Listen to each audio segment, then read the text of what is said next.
Well, tributes from all over the country continue as we remember civil rights icon Congressman John Lewis. Family members are expected to announce funeral plans at the end of the week.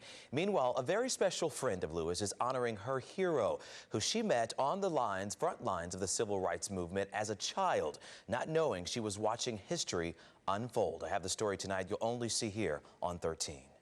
She's the little girl in that famous photo at the feet of Dr. Martin Luther King Jr. as he preached.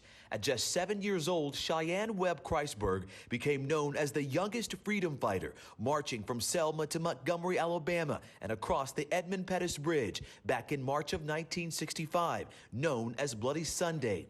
Here she is today. As we all know, that many people died in that movement.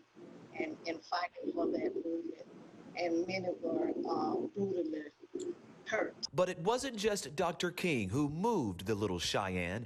Then 25-year-old activist John Lewis led the 600 marchers protesting after a black man was shot and killed by police trying to protect his mother. Lewis suffering a crippling blow to the head during the march.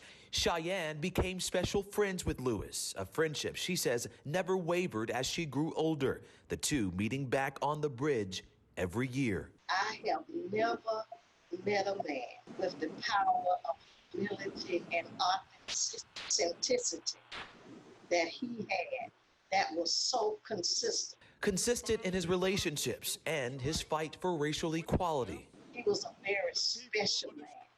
And to see him with Dr. Martin Luther King Jr. when he was young, I would often, as that little girl, be running in and out of their strategy meetings when they would come to Selma to strategize for marches. Sheyann is now fighting for her friend, among those calling for the Edmund Pettus Bridge to be renamed after Congressman John Lewis, who died last week, many calling him the conscience of our nation.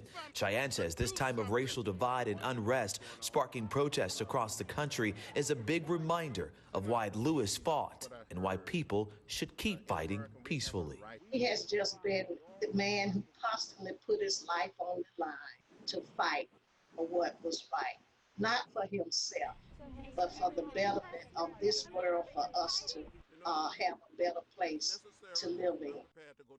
Lewis was 80 years old, and tonight the remains of John Lewis's friend and fellow civil rights icon C.T. Vivian is laying in repose there inside the Georgia State Capitol. Vivian passed away just hours before Congressman Lewis did on Friday.